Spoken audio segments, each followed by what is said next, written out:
Hello everyone, welcome back to What's a Dota and Why is there two of them? This is the second video in our tutorial series. The first one was all about the kind of overview of what's going on. This video is going to get into more, this is going to be a very specialized video. It's going to be all about creeps. And creeps are non-player characters, NPCs, which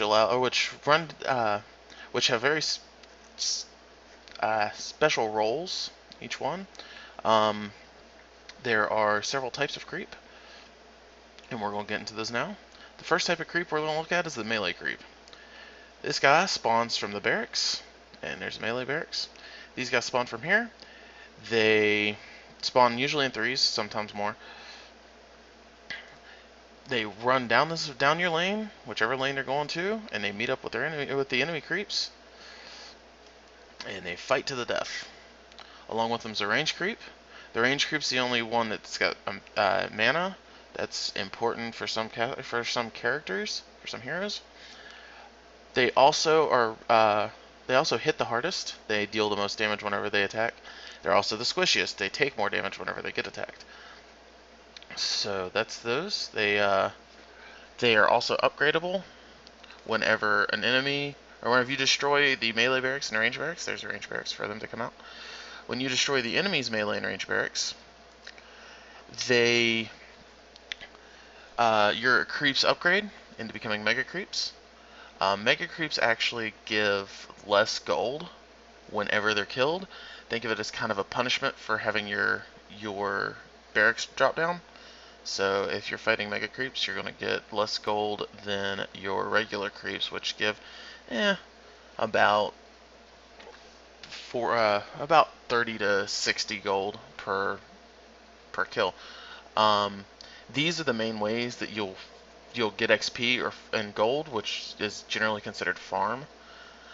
As they run down the lane, as long as you're standing within range of them fighting, you will get XP, but you must get a last hit on the creep in order to get gold. And that's important because a lot of times, if you don't, you're just going to have to sit there and rake up gold as it comes to you, so you've got to work on getting last hits, and that's harder to do with some characters than it is others, but that's more on that later.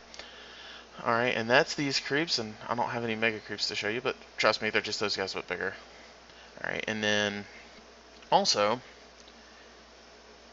there are neutral creeps. That's all we have on lane creeps. So the next are neutral and jungle creeps, or whatever you want to call them. There are several different camps of jungle creeps. There's on the radiant side, there's the small camp here. And there's the small camp here. Actually, that's the medium camp. Small camp's here. It's already been killed. Someone's jungling. But, there's this small camp. There's different creeps in each of the small camps. There's the small camp, the medium camp, there's a medium camp, and I think there's a medium camp. And then large camps, there's a large camp, there's a large camp. I'll probably have that backwards, but still. And then the ancient camps, which there's only one of. There's the ancient camps there, and there's the ancient camp here on Dire. So, in this, there are the small camps you generally get.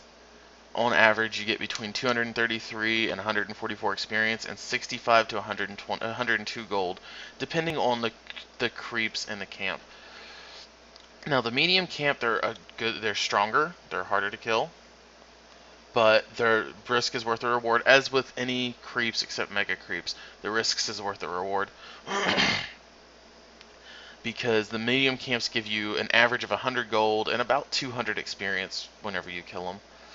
And then the large camps obviously are stronger than the medium camps, mostly. Sometimes like the centaurs that's in there, they generally tend to be in small and mediums. These guys, the centaurs, they give you between 120. They give you around 120 gold and about 120 XP per camp. And then finally we have the ancient camps. Forgive me a minute. Sorry. Finally, we have the ancient camps. And the ancient camps are the toughest creep camps. There's one for each team, obviously. They're magic immune. They hold a spell immunity, so don't these guys over here. Every one of them's magic immune. Sorry, not that one. There they are. See? Spell immunity. These ones actually have abilities. Alright. There's one for each team camp, obviously. Which generally means they can only be auto attacked. Some spells still work, but most don't. Again, these are stronger. They're harder to kill. They require you to be a decently high level for most characters to take them down. They are worth about 260 gold and about 350 experience per camp. So that gives you that. And then the last creep we're going to talk about is Roshan. This guy is Roshan, commonly referred to as Roche, and he lives in what's called the Roche Pit, or Roshan Pit. And he's located right here in the river on the dire side. You can see him on here. You can see where my cursor is on the minimap. He is magic immune, like the rest of them. Well, he's got spell block, but he's also, some spells can still hit him. Again, just like any of the others. You can see the Aegis here. We'll talk about more about that in a minute. He has a very large pool of HP. As you can see, 3 minutes in, he's got 7,500 HP. To give you kind of a view, there's Viper with 625, and there's Weaver with 585, and Bloodseeker, which is a carry, at 720. So you can tell he's got a very large amount of HP.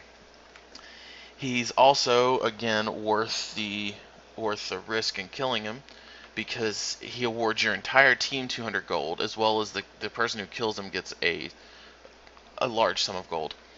He's worth around 1700 XP, and of course this is split among anyone killing him. And unlike other creeps in Dota 2, he drops items. As you can see here, he's carrying the Aegis of the Immortal. It's got a passive reincarnation, which brings you back to full health and mana 5 seconds after you die, at the location that you died. Reincarnation must be used within 6 minutes or the Aegis disappears. So that's the Aegis of the Immortal. It's very useful in items and things like team fights where you can run in, you're fighting with your team, say they target you, you die, you come back, you're right there, full health, full mana, with your team fighting again. So Roshan's got a couple of extra moves. He has Bash, which gives him a chance to stun around about 15% chance. It deals extra bonus damage, and it stuns you for a certain amount of time, which is 1.6 seconds. And he has Slam, and Roshan slams the ground, damaging all enemies in a radius. 250 radius, and it gives a stun, or it slows, sorry. It slows for 2 seconds on heroes, 4 seconds on creeps, units that you spawn, whatever. And it slows you by half, and it has an extra 70 damage. Oh, sorry. And the other item that Roche drops is Cheese, and I don't think I have it on here. But Cheese it'll instantly heal you to full on both items. It's like the Aegis, only it doesn't get passively used. You actually have to actively use the item. And so that covers creeps today. Don't forget to go through, like, subscribe, follow, all that fun stuff. And if you like this video, don't forget to subscribe. Okay, and then to the next time, I'm going to go over the items in the shop. All these guys here. So this it'll be a complete overview. So we'll go over each item, tell you what it does, when you should carry it, why you should carry it, and all that fun stuff. So again, you can find us on Facebook at Orion Gaming, Twitter at Orion Gaming, YouTube at Orion Gaming Online, and of course Twitch at twitch.tv/Orion Gaming. Thank you for watching, and we'll see you next time.